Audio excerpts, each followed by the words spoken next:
Hey listeners, Andrew here with a quick announcement before we get into the regular episode. I want to let you know that if you are in the Toronto area and you're listening to this the week that it comes out, me, Andrew Ivamy, myself, I'm going to be recording my second stand-up comedy album live at Toronto's Comedy Bar. That will be on November 29th and 30th. So next week, if you are in the Toronto area, get tickets and come on out. Tickets are available at live.andrewivamy.com. So if you're a fan of this podcast, fan of the network, and you're in the Toronto area, get on out for my live recording of my second stand-up album at Toronto's Comedy Bar next week, November 29th and 30th. The November 29th show will also feature Craig Fay and Rebecca Reeds, host of The Villain Was Right, the other podcast on this network. So get tickets right now. It is available at live.andrewivamy.com. That's live, L-I-V-E, Andrew, I-V-I-M-E-Y.com, live.andrewivamy.com. Get tickets if you're in the area. And now let's get into the regular episode.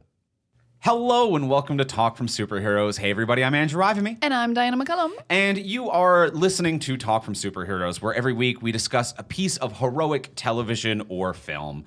And this week on the podcast, we are talking about Sky High. The oft-requested, never-done-before children's 2005 film, Sky High.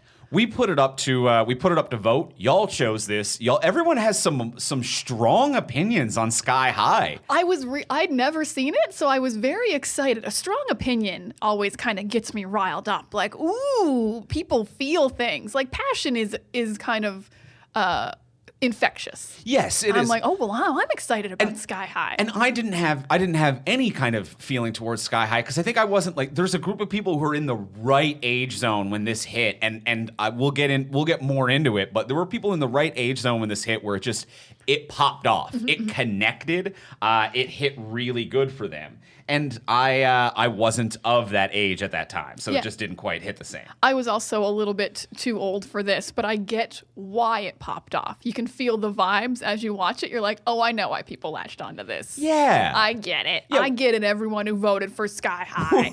We understand what is going through your head. We're one of you now. We've seen Sky High. We are one of you now. So we understand it. We have seen it. You chose to vote for it. We put it up, and it was all kind of like younger themed family superhero movies, because this is the one that we are doing, or if you are in the future that we did do as part of Extra Life Game Day, our 24-hour live stream to Twitch. If you happen to be listening to this later and you missed it, it is available for 60 days as video on demand on twitch.tv/stream from superheroes. And we had a wonderful time. We gave away, I guess, if you're in the future, some wonderful prizes from terrific sponsors and partners. Yeah, carry the math, +1. Some people are watching in the future, it live. subtract Some people that. are in the future. But we just want to give a quick thank you to some wonderful sponsors and friends who helped us out during Extra Life Game Day with some prizes to give away. So I want to give a big thank you to our friends over at tpublic.com who provided free product for prize giveaways it was a 24-hour charity event. Anyone who donated $20 to charity got entered into a prize draw. So thank you, tpublic.com, for supplying some of your wonderful, wonderful products as giveaway for prizes for the charity event. Also, thank you to manscaped.com as well. They were kind enough to provide some of their products. They were kind enough to provide their performance package and a lawnmower 4.0, which are wonderful personal grooming products. You can find those at manscaped.com. Thank you, Manscaped, for providing wonderful sponsor support for our charity event. And as well, thank you to brooklinen.com. Brooklinen.com was kind enough to supply one of their core sheet sets, which is it's comfortable, it's beautiful, it's fantastic. Take care of your bed, take care of your sleep. Thank you, brooklinen.com, for supplying that and for being one of our sponsors for the charity event. We really appreciate you. We appreciate all you sponsors. If you're watching this live or later on the stream, I'm actually wearing different TeePublic shirts every hour. I have my Star Trek one on right now. If you want to see what TeePublic has to offer, we say we're wearing them all the time, and we're always telling the truth. You didn't tell me you were doing this, but that's pretty slamming. I told TeePublic, and they were like, yeah. Love it. I absolutely adore this. This one's a V-neck, which I really, really encourage you. I love the V-neck ones. That is nice. That Gives is you a nice. little extra room. You're looking great. Thank you, T-Public. Thank you, T-Public. And Brooklyn and Manscaped, such great sponsors. and everybody who's part of the Extra Life charity event, raising a lot of good money for Children's Miracle Network of Hospitals. We greatly appreciate everybody who was part of it. And now let's get into the full-on episode. Let's talk about Sky High.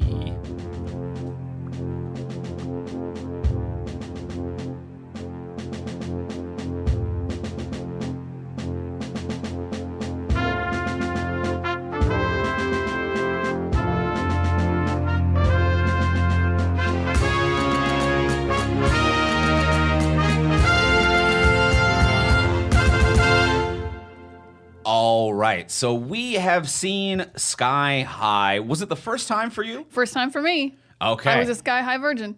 Okay, you were a Sky High virgin. I think I had seen it in pieces once, like in a hotel room on cable one point. First time seeing it. Diana, simple question. Did you like it? I loved it. Sky High rules. It's a banger. It slaps. It's every fun adjective. It's the noise.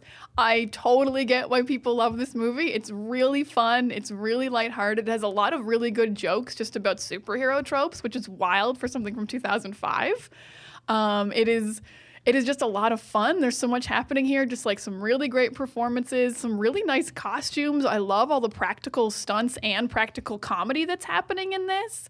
A really nice story, really great comedy, just a surprising hit by some writers and directors you've never heard of that came together in perfect harmony to create an almost like perfect children's superhero movie that I, as an adult woman, was like, this is so much fun. I am having a great time. Way to go, Sky High. Yeah, nothing but good things to say. I've make maybe like one negative, and it's a stretch. So, Andrew, did you like Sky High, who's maybe seen it a little bit, but not really? Yeah, I've maybe seen it a little bit, but not too much. I'm glad you loved it. I loved it. It's a banger. This movie rocks. Good. This movie slaps. And I was worried that it wouldn't because it was a fan request. It won the vote. People love it and are passionate about it.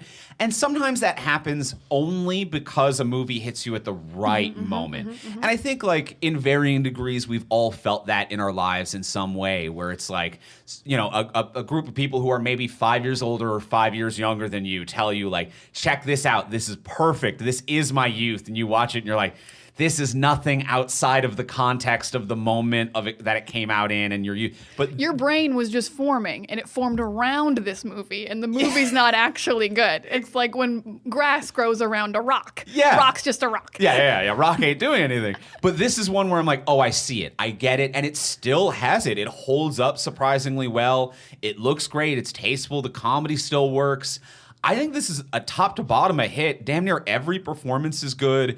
It's oops all bangers. Like it's one of these things where like you go through it and sometimes, you know, there's a lot of that like Disney production machine where a lot of Disney kids blow up and this and that. But to see a movie where like almost every single cast member is wildly successful. And I can't figure out why these writers and directors didn't blow up. Was this movie just perfect alchemy? Like, did this just kind of get going on its own, or did they not get the chances they deserved afterwards? Because this is terrific. It's amazing. Is there some kind of like secret ghostwriter or secret director who came in and like made a magic movie and they're like, shh, no one can know. No one can know about this. It actually makes me wonder, I'm like, did Kurt Russell secretly direct this one too? Oh, what else did he secretly direct? Was it Tombstone? Oh. He was in Tombstone, right? He was in Tombstone. I can't remember if he's the one who maybe secretly directed Tombstone. Although I think Tombstone has a very famous good director too. So I don't know. I would have that's to, the one I would have to look that up and try to remember. But I think it was Kurt Russell. It was probably The Thing. And I think it was. I don't think John Carpenter really contributed a lot. Carpenter did that to shit. Thing. I'm telling you that right now. You're not even gonna play with me on this one. No, You're I can't. shutting it down. I can't join you in this bit. Carpenter did that We shit. won't even joke about John Carpenter not making the thing. Right. So I wonder if this is one of those things where it's like he actually directed that. Ivan Reitman directed Space Jam. You know, like one of those that like it wasn't legal, it wasn't official, but someone else because Spielberg directed Poltergeist. like whatever it is, because there's no reason otherwise for these writers and directors to not blown up. And I looked them up. I didn't recognize the names. It is directed by Mike Mitchell and several different writers attached. And I looked them up and working, you know, like a few like decent money-making DreamWorks projects like Shrek 3D and this and that, like movies that it's like good money, probably like proud to be attached to it, but it's not like these huge career pieces where I'm watching this movie and I'm like, this should be Lord and Miller. Like this is watching like Cloudy with a Chance of Meat. This is a career maker, or what should be a career maker. Yeah, I guess it didn't make any money or a lot of money, and it's like not considered a hit, but I can't imagine watching this movie and not being like, this is a magical delight. Because this movie is not, as much as I've said it's a kid's movie like 3 times, we are grown adults and had a ball. We have no children, there's no young people involved in our household, and we were just like, what a romp. So much fun. The kids are having fun, the adults are having fun. Kurt Russell is doing incredible things. The 2 kids in the hall in this are very, very funny. Bruce Campbell is crushing it. And like all the kids are doing a great job too. It's wild. And you also said a weird thing though, that you're like, everyone in this blew up. But I would disagree they didn't blow up. Everyone worked consistently, I would say. Like like Warren Peace is in The Expanse. Daniel Panabaker is in The Flash. Like no one's an A-lister. The guy playing Zach didn't do anything until Succession. I know he's a big hit now because of Succession, but like they all did fine, much like the writers and directors. Interesting. Okay. Like we know who they are because we're big into like the superhero stuff. Like we know The Expanse, we know The Flash, but I think everyone else would be like, Danielle who? Like regular people. I see what you're saying. Yeah. But it's good that they're all working. Like they're all like doing a level of their own thing. And also, I just kind of forgot. I guess I didn't ever really forget in my heart, but I forgot how great Kurt Russell is at comedy. How warm and generous he is. These like grounded. He has found the sweet spot between acting and overacting, where like sometimes actors who can be dramatic actors, which Kurt Russell can obviously do, will play something flat. And that can work for comedy depending on the casting or the writing if you want someone to play it flat. Sometimes you'll get sketch performers who can play it big, and you want to typically put those together with one another. Kurt Russell finds this razor goddamn thin edge between acting and stage sketch comedy where it's a little bit bigger, but it's still grounded in reality. And it is this kind of thing that like you'll see, like I see on casting calls to be like, we want it to be real and grounded, an actual person, slapstick silly all of the time. It's like, how do you do both? And Kurt Russell's like, I got it. And he's one of the like maybe 10 people in the entertainment industry who can just walk that razor thin line and not plummet to either side. That is a great point about Kurt Russell. And I always forget he can do comedy because my 2 favorite Kurt Russell movies are The Thing and Tombstone, his most serious roles. Right. Okay. And he's great at comedy, like Big Trouble in Little China, this. Overboard, Uncle Ron. Overboard for a movie I haven't seen but know only works due to his absolute charm. Yes. You actually will get on board with him kidnapping an amnesiac woman and making him his wife. You're like, that's pretty charming. Yeah. That's a lot of power to hold, Kurt Russell. And then he was kind of nothing in Guardians too. So like you kind of forget that he can do these things, but then you go back and you're just like, oh my God, when he's sipping his tea and he's like, oh yeah, and who'd your mom? She died. like a lot of people have spit out tea before. Yeah. He did it different. But the fact he did it, and then he added an extra one where he looked at his wife and just did a like, come on. How was I supposed to know? And I'm like, that is the perfect.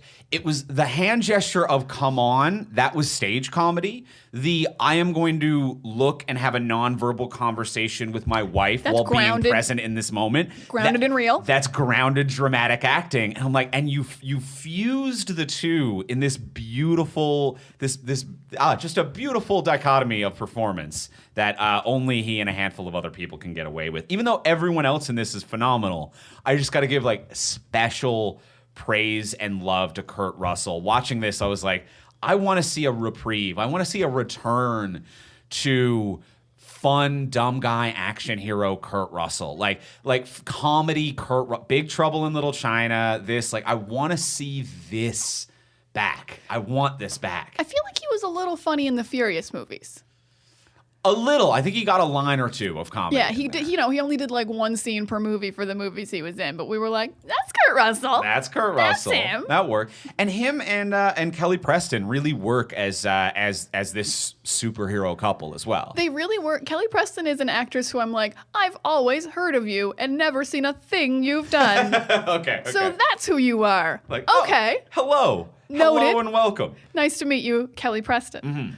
Yeah, they're very cute. I really like, but there's also just really fun things about their characters in this. Like, I love real estate agents as superhero cover. That is a great superhero cover job. Like you can just go away for days. Like, no one's like, "Where's my realtor?" Unless the paperwork's late. I don't know. But like, I think there are definitely scenarios in life where people have been like, "Where the fuck is my realtor?"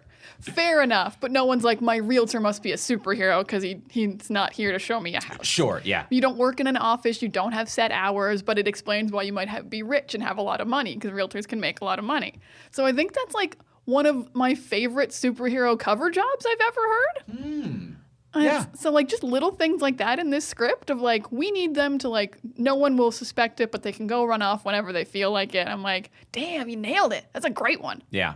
Yeah, it works. It works. And there's also just stuff too that visually is really interesting in this movie. Like it looks good. Like the color palette they found again this razor thin line of like bright and playful without being like cheap Nickelodeon television type of thing where like the costumes of, I forget what Kurt Russell and Kelly Preston's hero names are. The Commander and Jetstream. The Commander I'm already and Jetstream. a Sky High fanatic now. You're I'm on the wikis. You're one of the high heads that everyone talks about. Everyone talks about us high heads. But the Commander and Jetstream costumes, it's wild how cool they look. They look spray painted, like they're bright and colorful. But they have a matte finish, which is something you never see done with colorful superhero costumes. And it's such a small difference that normally like colorful superhero costumes are so glossy and like catch the light and reflect it. And it's like, oh, fuck, it's like looking at the sun.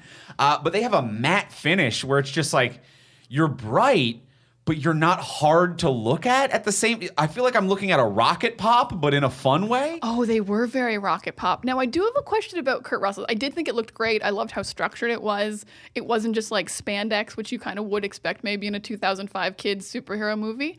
But his outline looked weird. I think maybe because it was matte or maybe because it was spray painted. Like, I know he wasn't CG'd in, but he had like a fuzzy outline because of how this suit looked. And I thought it was actually cool because I knew it was practical and it made me think he was like vibrating like the Flash at all times or something because he had this just like haze about him. He did. Yeah, there was a fog almost. Somehow. I don't know if it was just like an illusion because of how it was spray painted and the matte on it, but like every scene he was in that costume, I'm like, why can't I focus on you? What is this superpower you have? But also I can't stop looking at you because you're Kurt Russell. Yeah. I'm in a weird space. And then there was some other stuff too where I'm not sure if it was a mistake or intentional because they never reused it again.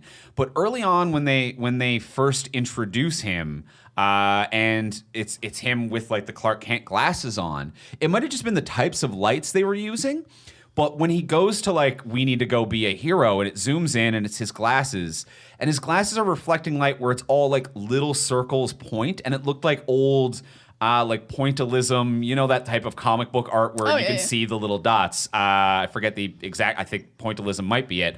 But it had that. And I think it might have just been like old cheap LED lights where you could see each individual bulb. Where as opposed to it looking like a big light source, but it made him look and feel like a comic panel at any given point. And even the fact that this movie consistently uses Dutch camera angles, which for those of you who don't know, it's just when the camera is tilted, it's not straight on, it's at a bit of almost a 45, but they never go full 45. But the fact that things are not perfectly centered and squared symmetrically also made it feel like a comic book where like, as the drawing advanced, things were like a little crooked as they kind of moved around. As you fly, as you fight, and as you And it was a style that really worked. It felt very like handheld and jonky, but in a way that kind of felt like some of the imperfections that happen with hand-drawn artwork. It really felt comic booky to me. It really felt comic booky, and it really felt they did such a good job of just like practical comedy and stunts. Like this is a lost art to me. Like the fact that there are Will, even before he gets superpowers, the main guy, gets thrown through like 8 walls. And I don't think it's actually like the kid, but they did get a stunt double who looks just like him. And he is like being thrown through walls. Like the wall is breaking, he's going through it, they're going through tables, they're crashing through the Save the Citizen thing, people are going through windows, but it's all like, but it's very well done comedically. Like fire will erupt, or like they're all like, oops, we're fine because we're superheroes. So there's never an element of danger. It is always purely comedic. So like I'm never stressed out. I'm only having fun.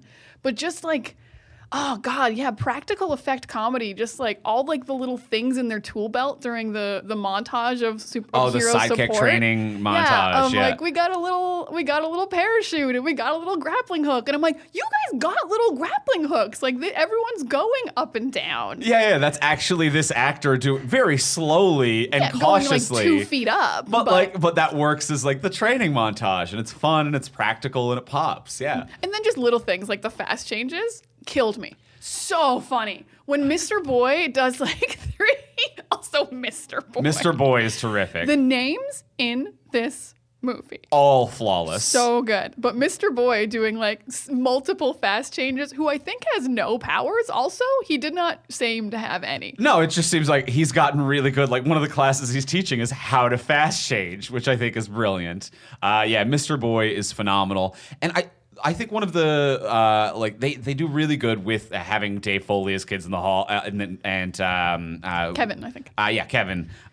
So great comedic supporting cast as well in this one. There's a split second moment where I think Mr. Boy is like shot up into the ceiling and hit pretty hard. And that was a fun, quick switch to a stunt double for a movie that did mostly practical, because there was like 3 frames where I'm like, whoa, Dave Foley is jacked. And Dave Foley is not jacked. And also his head landed in a garbage can. And I've never known Dave Foley to be that good at physical comedy. No, that was not a Dave. master of the physical presence. Yeah. I would say. So that was not Dave on that one. But yeah, some really good physical comedy there as well. Now, you mentioned the names of the characters. You can tell everyone what happened. Woo! Y'all, this was a true delight. First of all of the character names pop, but when we get introduced to the like, I'm the broody emo teen at the high school. Yeah, the sexy boy. I'm the sexy boy whose dad is a villain. So there's a few different things going on with him. And his mom's a hero. And they introduce him as War and Peace. And Diana heard War and Peace and still thought it was very funny. I thought that was like, because he was older and I thought he already had his superhero name. I knew the freshman didn't, but I thought he already had him. Like, oh, War and Peace, and your parents are a hero and a villain. I'm like, that's great. And I laughed really hard. And you laughed, and not unbelievable. 2 separate people, but it's like a hawk and dove kind of comic booky vibe. But later, when you realized his name was Warren Peace, which I thought, I laughed the first time because I'm like, that's funny. That's the joke. War and Peace sounds like War and Peace. That's a funny name. And later, I think Layla said something about Warren, and I think I went, who's Warren?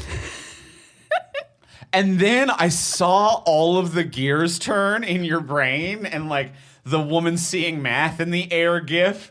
And you lost it for like 10 minutes. We had to pause the movie. His name's Warren Peace. It's so good. It is. It's very fucking good. That means one of his parents' last name is Peace, and they were like, what are we gonna name him? Warren, of course. I love it. I laughed so hard. Also, that guy ruled. What is your name? Steven something? Rules. You're really farty on the IMDb, and it's not fair. But really owns kind of brooding teen in a fun way, and like has a real human connection with Danielle Panabaker's character Layla. Like really nails it. Yeah, Steven Strait, now on The Expanse, or was on The Expanse. I can never remember if The Expanse is over or not. I feel like they've saved it like 3 times. Sure, I think it keeps getting almost canceled. There's a lot going on with The Expanse. Yeah. But yeah, absolutely incredible, like brooding, but like, and grumpy, but like people befriend me and I don't like it, but I probably secretly like it a little bit. And yeah, the way he slowly develops his friendship with Layla is so nice. I cannot believe how Taylor Lautner-y he is, having now watched all the Twilights. Strong Taylor Lautner energy for sure. Sure. Yeah.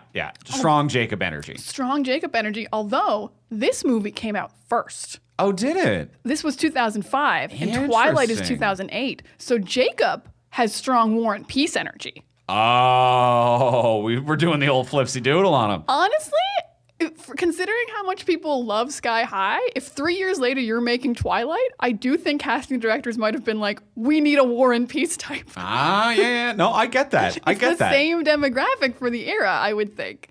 So I wouldn't be surprised if they were like, they couldn't get him. They couldn't get him for Twilight. Oh, well, he was an indigenous character as well. Yes, yeah. So, like, they were like, but we need a War and Peace type. And then Taylor Lautner was like, I can do it. I'm also here. I'm also here, and I'm also very good. Team Jacob. Team Jacob. Team Jacob. Until the imprinting on a baby thing, Team Jacob. That complicates things just a touch. But War and Peace is phenomenal. The whole cast of kids is great. Like, that's the other thing about this movie that I think is tough to do with, like, a teen drama or a teen comedy, I guess, that you're seeing as an adult for the first time, where it's like, I'm not dealing with teen issues. I don't particularly care to see, teen leads and things. Is this gonna land? But everyone felt really like relatable teen experience without being ham-fisted. Like, it was the right level of cheese for everything. All of these characters felt very fleshed out and normal in their weird way. For a superhero high school to be like, this actually feels like a real-ass high school. It did feel like a real ass high school, and they felt like they like were friends in a very real way. Like when all the sidekicks are like, they kind of hear Will tell his dad that he doesn't have powers, and that really bonds them without saying anything. Yeah. And that's usually a scene where a lot of movies would be like, we love you even though you don't have powers, and you're brave for talking to your dad. And those are nice things to tell your friend, you can. But them all just like looking at him and like nodding, being like, we'll get back to our homework and we support you. Really like made some nice bonds that made it feel so bad when Will like slightly abandons them due to the manipulation by Gwen. Like really, yeah, and like, oh my God, all the Layla and War and Peace stuff were so cute. And I think that that's another thing that makes this feel oddly real for a movie about a floating superhero high school. Trying to make your crush feel jealous. And also just simple things like War and Peace having a job. As well as another thing to be like, I'm a high school senior and like I gotta support my family a bit, or like, like we've come on hard times. My dad's in jail. I'm bussing at like a Chinese food place. There was just little things like that where I'm like, this really adds a lot of texture to the character and worlds that not every scene is like on the quad or in the gym or like whatever is going on, that they're like, we left the high school a little bit. Not everyone, like, there's a restaurant, we've got extra sets. Like, that made it feel so much more fleshed out. And just bumping into a friend from school in the real world also made it feel fleshed out. Just smart, clever little writing to, like, take a step away for a minute. Yeah, there's so much to like here. Yeah. And I think also too, like, that really adds to the feeling of like being blindsided at school. Like when Will is like, Layla and Warren, when did you two hang out?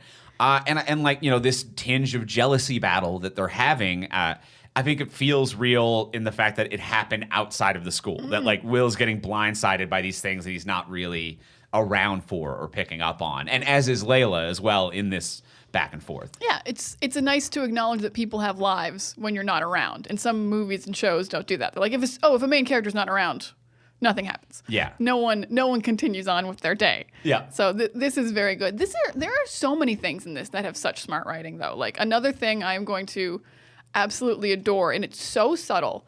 This movie very subtly throws 2 red herrings of who the villain is going to be.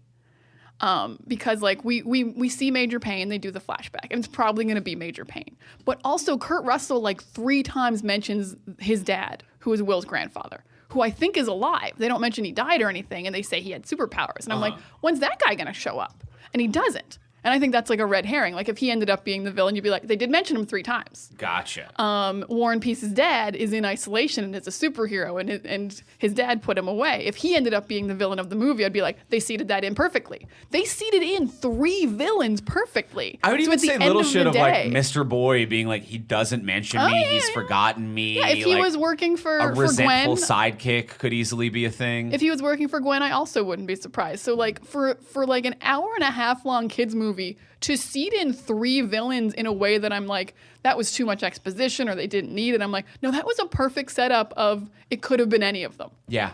Yeah. And that's kind of hard to do subtly through exposition. And sometimes through joke telling, which I think is another strong suit of this movie, which is something we're always a fan of on this podcast, which is multi-purpose and multifunctional dialogue.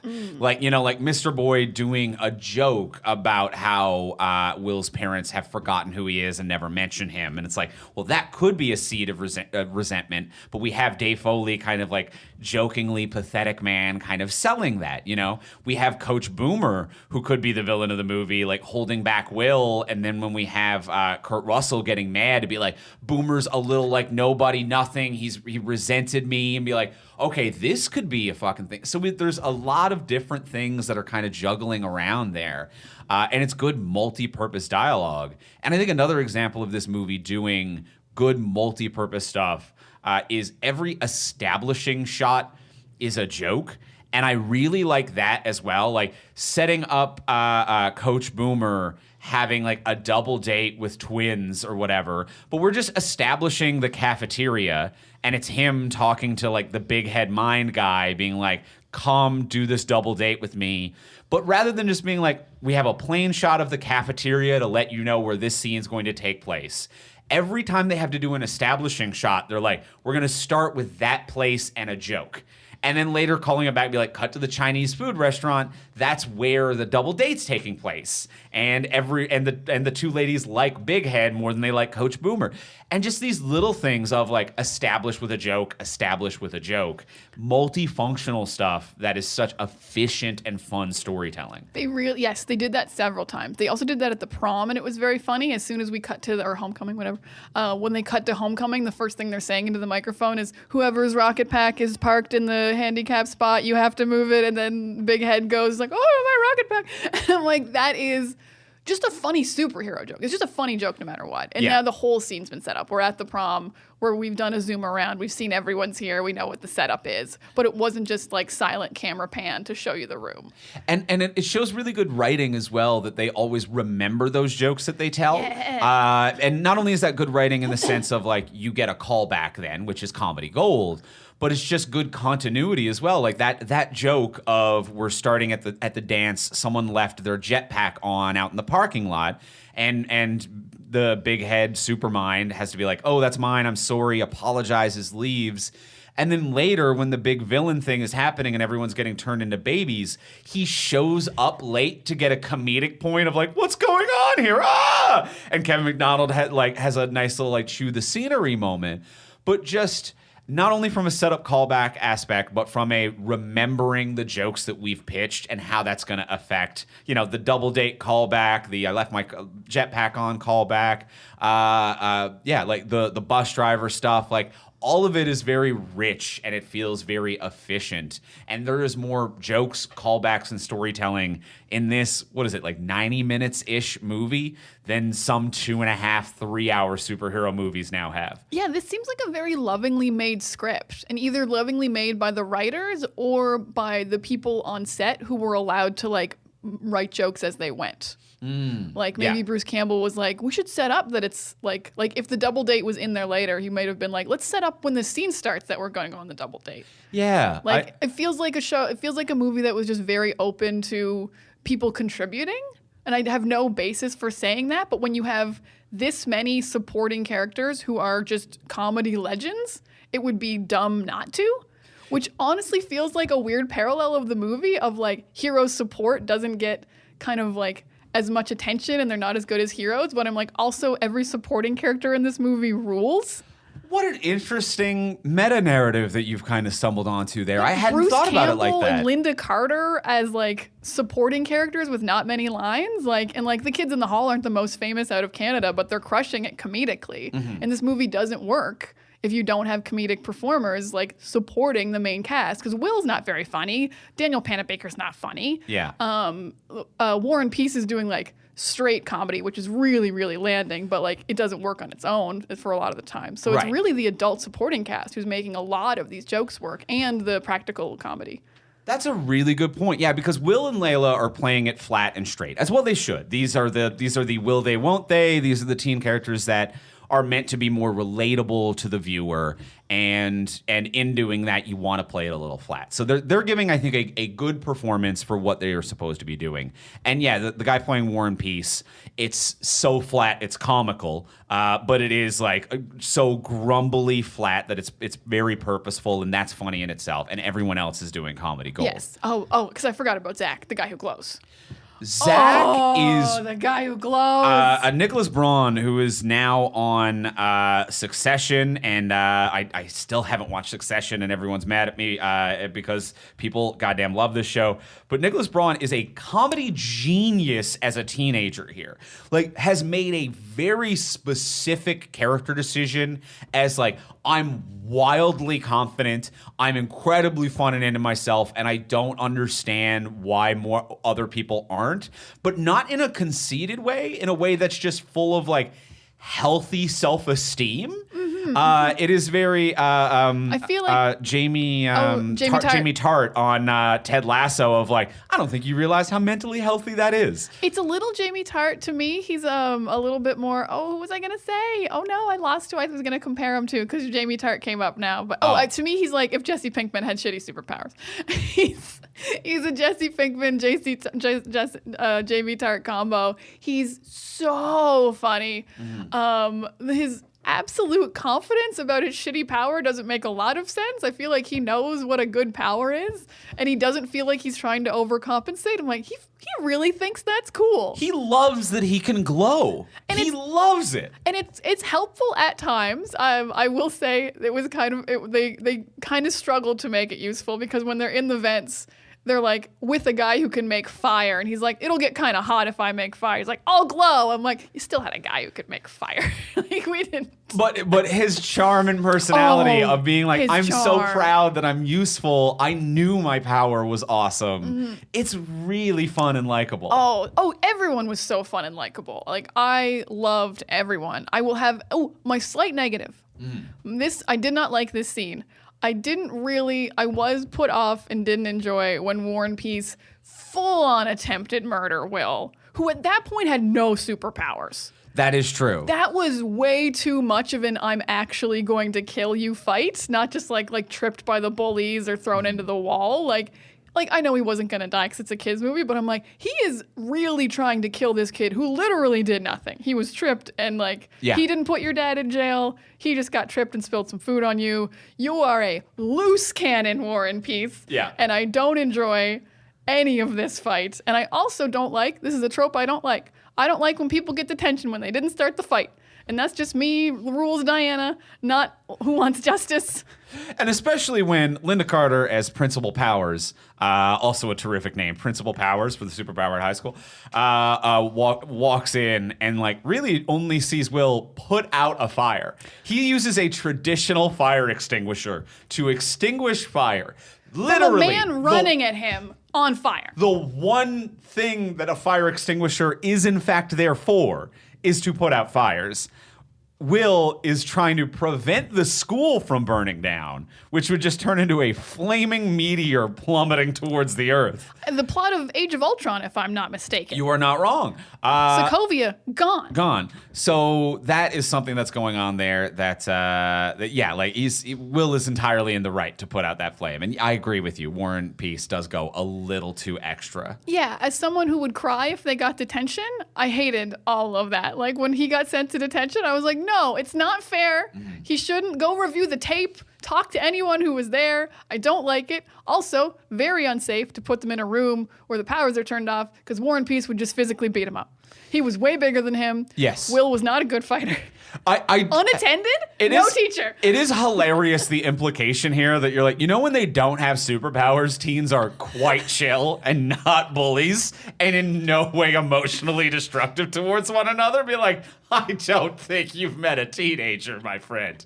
No. Maybe we could have like solitary cells to put them in for detention. Oh, yeah. Because there is still going to be some straight up bullying. Oh in yeah, there. they're just gonna go at each other unattended. It feels like if you're not allowed to use your powers at the school and they have the ability to turn your powers off with a room, the school should just not let you use your powers ever.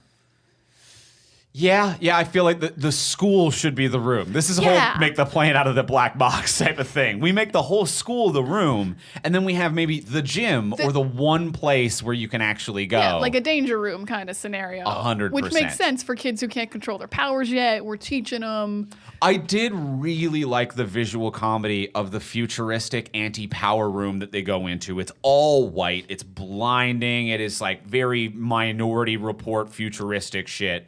And it still has that shitty high school desk where the desk is attached to the chair and it's got a little basket underneath for your backpack. Because they didn't even give them any homework. No, but like the visual of that Men in Black future room, and then it's just still that shitty high school chair.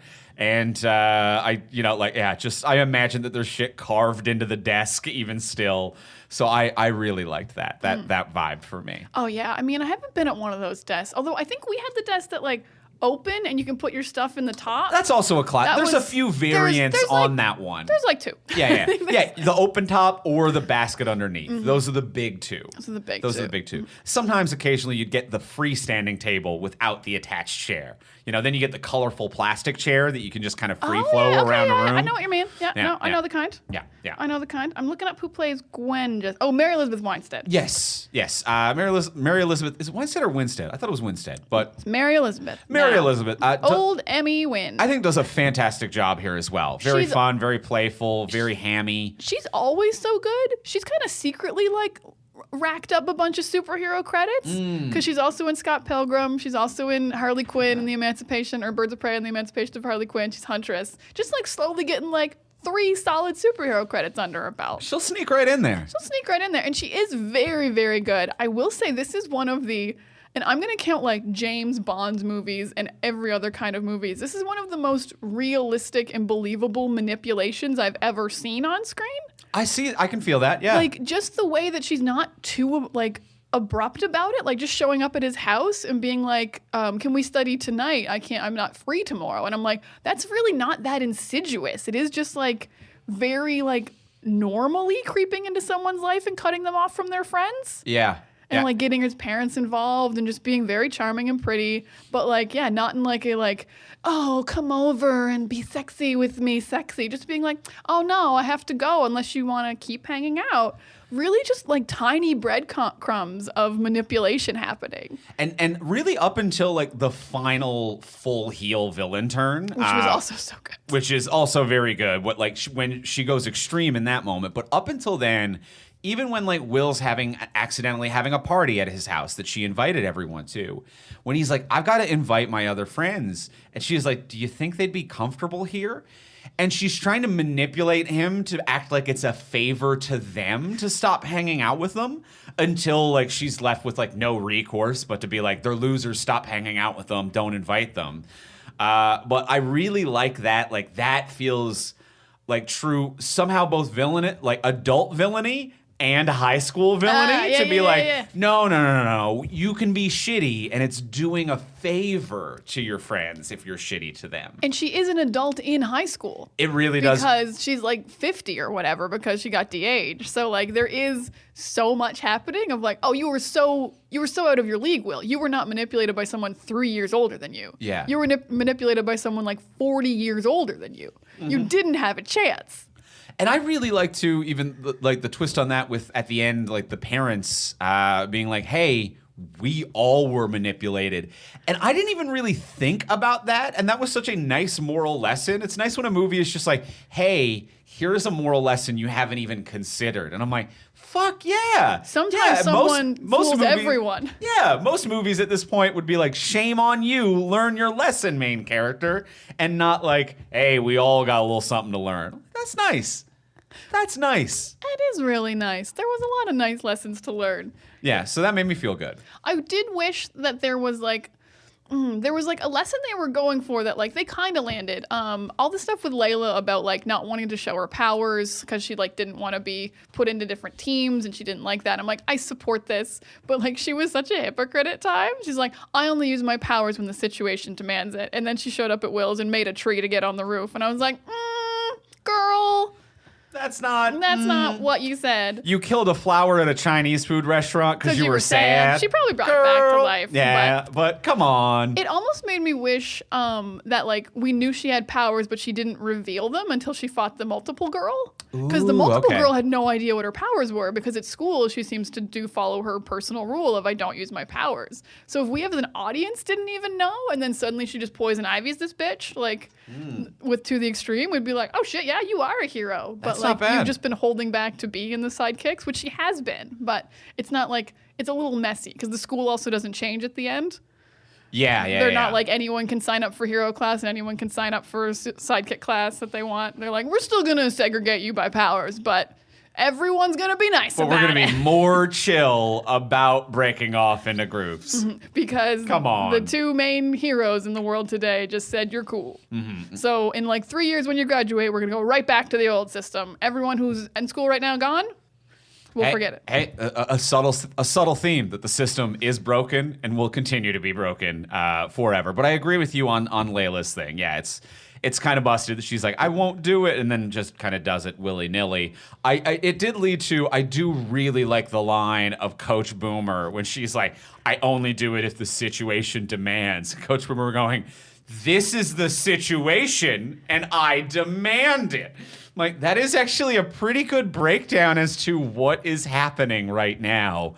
So, solid points. Solid points. Bruce Campbell is very good. Coach Boomer is very good. Him doing the whole save the citizen and being like, this is great. Love this. Yeah. He's having so much fun.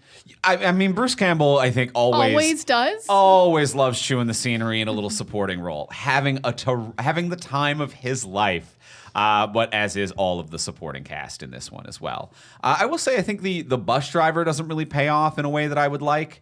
Like they really kind of set up to be like, well, Will has two powered parents and doesn't have powers. And he's going to the nurse's office. And he's like, am I ever going to get my powers? And like, you know, it's your typical X-Men type thing where it's like your powers are representative of like puberty and changing in life. Not that it always represents that, but that's one of the things that it can represent in X-Men. But him being like, hey, you know, like, am I a late bloomer? Am I ever going to bloom? And the nurse being like, some people just don't. You know, some people have two powered parents and it doesn't happen, just like the bus driver. And it's like, I don't really feel like they're setting something up and it doesn't weave in quite the right way. Yeah, I was wondering if maybe that was supposed to be another villain red herring. But they just like, cause like, yeah, then they gave him like a post-credit, like animated, oh, when he fell in a vat of goo and he did get superpowers. I'm like, well, that feels tacked on. Which is, and it's so tacked on, it is funny. Like, I do find it humorous how tacked on it's in, but I think it would be as funny if we didn't have the nurse scene and this kind of bedded thing. If it was just like, hey, the weirdo bus driver, who was kind of a wild character, huh? Now, anyway, he's giant and he fights robots. And it's like, oh, that's fun. And all of the in-between seating doesn't really parallel Will's story, and it doesn't really pay off the drivers either. Yeah, because Will got powers. Yes. Like, if Will didn't get powers, of course, there's huge parallels there of, like, he saves the day by driving people to Sky High to stop Royal Pain. Like, he does save people. He stops the little henchmen from getting all the little babies in the bus. And can I just say, wow, they hired a lot of babies. I've never seen that many babies. Like, I know babies can only work like 4 hours, and I just can't imagine, like, did they go to a hospital and they were like, we need all of you to come with us. you newborn babies. I mean, there's a good chance it was 1 or 2 babies that they just CGI duplicated and kind of put around. I didn't feel like they had any CGI budget, and people were holding the baby. There was a vibe of a lot of on-set babies. I will agree with you there. What a mess of a day that would be. So much crying. Oh, I couldn't even imagine. Oh, like I'm maxed out at 1 baby. Yeah, that's This is the worst villain plot I've ever heard in my life. 1 baby is enough baby. This is a lot of baby To going turn on. everyone into baby. Yeah. I was really sad that Mr. Boy didn't like stay as a baby because he seemed like he wanted to be young again. Like split the difference Yeah, at least. like Like 12. we go back to being a boy or something, or like the age that he was like at the thing. Yeah. Weird little side thing of him being in love with was it Slipstream or Jetstream, I what? Jetstream.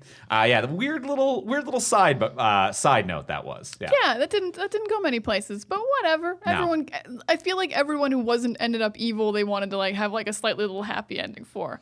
Yeah. Also very tacked on. Warren just holding the hand of the girl who makes ice at the end, who he's never spoken to, and I'm like, I really wanted you to end up with Layla. Actually, I don't care about Will and Layla.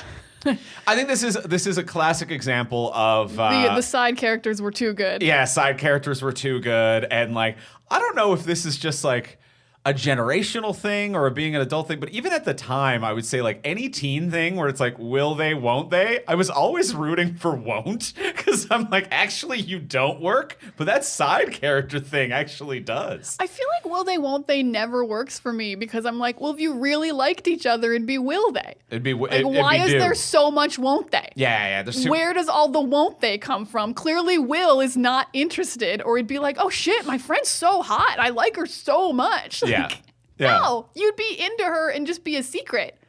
Like, they're not like both secretly into each other and never told each other. For Will to not even notice she exists, I'm like, I don't believe this. Yeah. This is a won't they. Yeah, but I think this is just partially like a generational and like a media criticism thing where it's like everyone we know, I feel like, all have the same perspective on media where it's like there's the main couple and we're all like burn that couple to the ground, side couple for life, Side couple, side couple, side couple, side couple. There's just that energy. You're rooting for the side piece, and also Warren Peace is just the dude. Oh, he's He's so the cool. dude.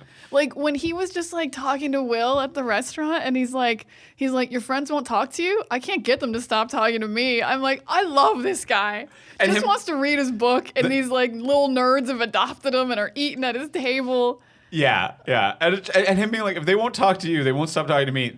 You must really suck. Like him getting a few digs and slams in, mwah, so good, so tasty. He is such a catch. Yeah, an absolute catch. Well, I'm feeling good about Sky High. You feeling good? I'm feeling good. I'll watch it again. I'll love it forever. Really a treat of a movie. Everyone who told us to watch this, I'm so sorry it took so long. Thank you for voting for it. Yeah. This was fun. Nicholas Braun is the kid who glows, just really lights up the screen. It is Literally. Literally. Hey. He glows, baby. Really made some great character choices, and it works so well. Well, let's go in for the close. Let's ask the final question. As we do on every episode, we'll ask the final question of what would you change? So now that we've discussed everything we've discussed, what would you change about this movie if you could change anything? Before we do ask that final question, we want to give a thank you to our sponsor of today's episode. It's our friends over at Uncommon Goods. We want to thank them because they help you avoid boring, basic, bland gifts. You're going to get something cool and interesting and unique at Uncommon Goods. They're uncommon and they're good. Get those bland gifts out of here. Get it out of here. You know the one. Imagine any gift that you've gotten multiple years in a row. Not that. That ain't you've it. Given That ain't multiple it. years in a row. That's not No the hot good. stuff, all right? You want something unique. You want something memorable. You want something that's that's you or them, or you want something that is a little bit special for whoever you're getting it for. And Uncommon Goods is going to have that. And when you shop at Uncommon Goods, you're supporting small artists and small independent businesses. And these fine products are often made in small batches, so it's good to start shopping now before they sell out this holiday season. Yeah, they're high quality. They're unique. They're handmade. They have meaningful, out of ordinary gifts. We have a charcuterie. I got this for you. This is something I got from Uncommon Goods. Andrew I love crushed it. Andrew crushed it. It's this charcuterie board, and it's got a little tray underneath with for all your cheese knives. and they're like, it's shaped out perfectly for each knife. So you have a place for them to go and you have a knife for every cheese. We took it out. I love it. And we also brought it out at a party and our friends lost their mind. They said it looked like James Bond's charcuterie board. And it felt really cool. It's like some Tony Stark stuff, but for cheese, which is kind of the vibe I'm trying to cultivate for our household. Crushing it. Yeah. So just have the cheese knives built right into the board. Why were we putting those separate places? Get that right in the board. That was an Uncommon Goods find. So thank you, Uncommon Goods, for that. And with every purchase you make, they give $1 back to a nonprofit partner of your choice. They've donated more than $2.5 million to date. So to get 15% off your next gift, go to uncommongoods.com/TFS. That's uncommongoods.com/TFS for 15% off. Don't miss out on this limited time offer. Uncommon Goods, we're all out of the ordinary. And thank you, Uncommon Goods, for your support. Thank you, Uncommon Goods. And as well, we will get into the final question in a moment. But before we do, we will remind you, as we do every week, please take a moment to subscribe, rate, review on Apple Podcasts, Spotify, Podcast Addict, wherever you might listen to your podcasts. It helps us move up the charts. It helps us find new listeners. And it warms our hearts is another important thing about it. It helps us feel nice. It helps other people know that we're a good podcast that they should spend their hours and ears on.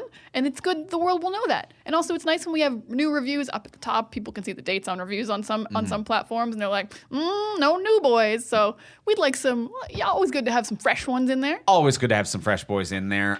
So please do that when you have a moment. It's a free way to support the podcast. If you do want to support the podcast monetarily, you can do that over on Patreon, which is a monthly subscription service where you can subscribe at whatever level is in your budget, and you get cool bonuses depending on what you do. So even at the $1 a month level, you will get our webcomic Texts from Superheroes a day early, and you can do whatever is in your budget. $1, $5, $10, $20, you know what numbers are like. And then as well, you can cancel or change your donation level at any given month, so you're not locked in. You can switch it up. And at the $10 level, the hero level, you get a bonus episode of Talk from Superheroes every single month. So every month you will get an exclusive bonus episode of Talk from Superheroes. Our November episode will be on Creed 2. So that is our November exclusive. And you can find this all over at patreon.com/fromsuperheroes. Have a look. It supports the network and it gets you cool bonuses. And thank you all of our current patrons. And you also get a fun nickname when you sign up, FYI. You certainly do. So look out for that. So once again, that is patreon.com/fromsuperheroes. That is patreon.com/fromsuperheroes. And now let's go in for the close. Let's ask the final question about Sky High. Let's ask the question of what would you change? Diana, what would you change? Not a lot. Delightful film. I think maybe just to clean up some kind of themes that didn't appear. I'm going to have the parents know he doesn't have powers. That didn't really seem to go anywhere because, like, they found out so late he didn't have powers, and then they kind of never had to deal with it because he got them the next day. So there was really no point in his parents not knowing. Like, I liked all of it, like, not telling anyone at school and this whole, like, he's built up as this big hero and then he really doesn't have powers. Like, I think all of this drama should happen at the school and not be at home and at the school. Because it's weird that Layla knows, but his parents don't know. I'm like, how did you pretend you had super strength other than this fake weightlifting you've been doing? It didn't make a lot of sense. And there wasn't really, like, a lesson with the dad. Like, the dad kind of accepted him when he thought he didn't have powers, but they never really had to deal with it because he had powers the next day. So I'm like, just cut it that the parents don't know that you don't have powers then. But the school kind of being disappointed at him, I think, really works. I want all school drama. I think it just, like, cleans it up a bit. There wasn't really a lot to mine there at home. Or have more to mine at home about it. One of the two. So that's my biggest change for this very delightful movie. I like that. I think that's a great change. Yeah, I agree with moving it over to the school. I think you could have more to mine at home, but I think the easier fix is moving it over to the school, having the reveal at home a little bit sooner. Yeah. Although I hate to lose the joke of Kurt Russell just, like, throwing a fake weight around and then throwing it at his son who he doesn't know doesn't have super strength. Very, very funny. Such a good opening joke. Yeah, you can open on that and I think maybe get to the reveal with the family a little bit sooner. Because, yeah, it's good prop comedy. Good prop comedy. I really want to find the company that is making the fake weights for movies and TV shows because I would love to have a few of those around the house. You know, just cranking out, just tossing a 50-pound weight plate around, just having a good time. That'd be great. Yeah, I love this. Andrew, what would you change? Well, I love and support your change. I think that is fantastic. And my big change is I had a really fun time with this movie. I liked it top to bottom. I would say my only change would be that at the end of the movie, the school should be changed. Yes. This movie is all about like stop dividing into subgroups, and Layla's whole like subplot is like don't accept labels, just kind of be, and that allows this acceptance and this friend group and everyone to kind of like get along and working together as well, because they're training heroes and sidekicks and they're never training teams. So what I want to see is that everyone at the school is a hero, and we are a school that develops heroic teams.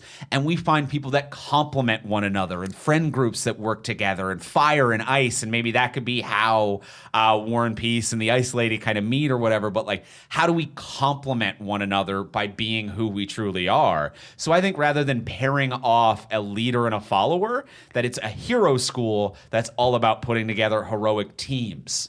Babe, I love that. Because it's all about like so nice and these welcoming, group working together as a team, and supportive and warm and wonderful. That is so nice. Like just all Fantastic Fours, just like all Avengers squads. Like be nice, be yourself, find your team, and which I think is also just like a good theme of like the high school experience as well. Like find the group that you belong to while being your honest self. Your team that complements you. Yeah. That is a wonderful ending. Oh my God, I would have been over the moon if that was how this movie ended. That's a great change. Fully support.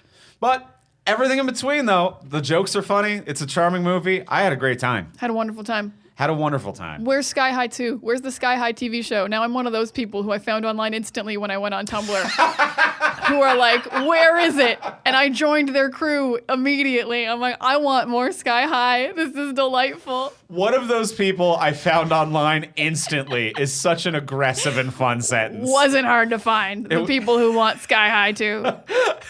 You went to Google, you searched who wants another Sky High. Your computer overheated. It was ridiculous. Wow. Okay, that is great. The internet's a magical place. The internet is a magical place. I think that is going to do it for Sky High. Thank you so much for listening.